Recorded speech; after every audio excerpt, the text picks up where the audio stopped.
So, writing community, booktube people, book talkers, hi. Um, People that followed me for years, people that followed me for everything, and people that are new here. I'm gonna say it very clear, this is the opening prologue of my novel, The Slave Prince. And it's rough. Very rough. I originally published this in 2024 as a members only, and I did some tweaks, and now we're back at it.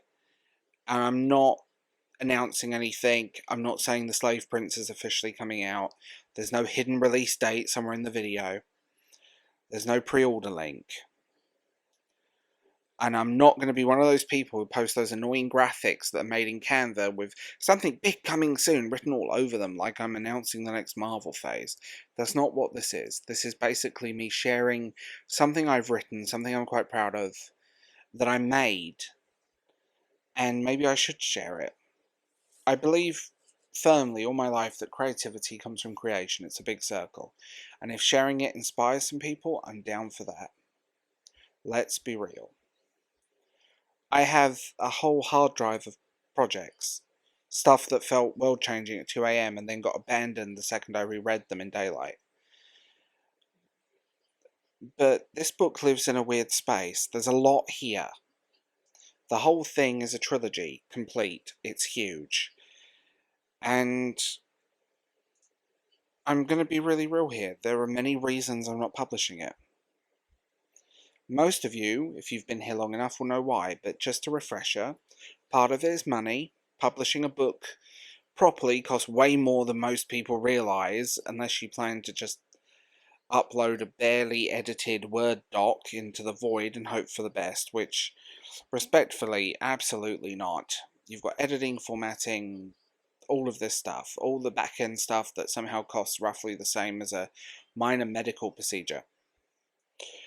And then there's the writing world online, which, how do I say this politely, I don't like. I've spent enough time around the internet writing spaces to know that they somehow always end up becoming the exact same thing. The same drama, the same weird passive-aggressive competition.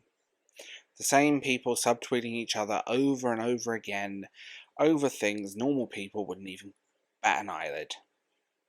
Every creative community online eventually devolves into that energy, and it's very tense high school tables. And I'm just too old and too tired for it. I spend most of my day covered in dust and regret. The last thing I want to do is log in and discover 137 people have had a public emotional collapse because someone used the phrase morally grey character incorrectly. I can't. I've also tried literary agents. I've tried so many times to get work published and no one's interested. You can watch those videos as well. And I'm not making promises. I'm not saying this book is getting published. There is no release date. I'm not saying next year. I'm just not. This is just me sharing the prologue because certain things matter, even if they never become the polished final version you imagined. Sometimes making the thing is enough, and sometimes sharing part of it matters even if the rest still feels uncertain. So this is The Slave Prince. The cover you're seeing right now I designed myself, mostly because I'm stubborn and mostly because I didn't want it to look like other fantasy book covers. You know exactly what I mean. Guy with sword, a castle, blue fire for no reason, fog, airbrushed digital graphics look like a Magic the Gathering card. Fantasy apparently has an unlimited fog budget. I wanted something that felt kind of older, something that looked like it belonged to a world built out of empires, dust and stone, because that's where the story is. It pulls a lot from the ancient world, Rome, Egypt, Greece, Persia, and some Exodus inspiration in there too, which probably won't surprise anyone who's been around my channel for long enough to watch me spiral into historical and theological rabbit holes at random. But really underneath it all, it's a story about circles. About whether you actually choose who you become, about reincarnation, about fate, about free will, about history repeating itself until somebody finally breaks it. That's the core of it. And what you're about to hear is just the prologue, the first glimpse into that world. the world of Arcadia. Maybe one day it might become something bigger. Maybe it doesn't. I genuinely don't know. And I'm okay with that, because not every creative project has to come attached with a business plan. And so no promises, no big announcements, no dramatic reveal, just a story, and honestly that feels better. Anyway, this is the prologue to The Slave Prince. I hope you enjoy it. Not all wars end with a happy endings and lovers embracing. Some wars end with a hero's death, but this is only the beginning of the story. The battle had been won, but at what costs? Many thousands of people's lives lost, leaving cities barren and burnt, countless soldiers sent to their deaths, and the heroes pay a high price. The young hero dragged himself to the temple at the centre of the ancient city, holding the sword of light itself, ready to be placed and sealed away in case the slave prince ever returned. His body was bruised and battered and wounded, and at 23 he had barely lived. He had never married, fathered children. Nevertheless, he believed his sacrifice was worthy. The temple was ancient, dedicated to a goddess that no one worshipped, left to degrade in the woods around the city. It was once the heart of the city itself, as evidenced by the ruins throughout the woodland. The goddess herself had instructed him to deliver the sword to the temple and place it on its altar. Walking through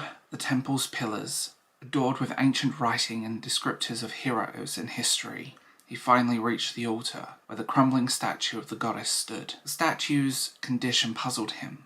Wondering why the sword had to be placed here, he decided to leave everything behind. His weapons, the shield, and everything that weighed him down, for the sword's weight was becoming too much for him to bear. Looking down, he noticed the wound on his side hadn't stopped bleeding, leaving a trail of blood down his leg and on the floor of the temple itself. He knew there was no coming back from this, but despite his injuries he mustered up the strength to walk slowly to the centre. As he walked, he looked up at the night sky filling the open roof of the temple, the moon illuminating his path. Suddenly he spotted a shooting star, the old wife's tail, signalling someone's impending death. He knew it was a sign of his own fate. Reaching the altar, the pain in his side grew darker and more intense. He struggled to lift the sword, praying it would never be used again, and placed in the altar. And to the surprise, the sword floated above the altar and settled into the stone pillar. Feeling his life force fading, he fell to his knees, his energy draining rapidly. A hand touched his shoulder and he looked up, and it was the goddess herself standing beside him. Apologizing, the goddess acknowledged his sacrifice and found it unfair that his life had to end like this.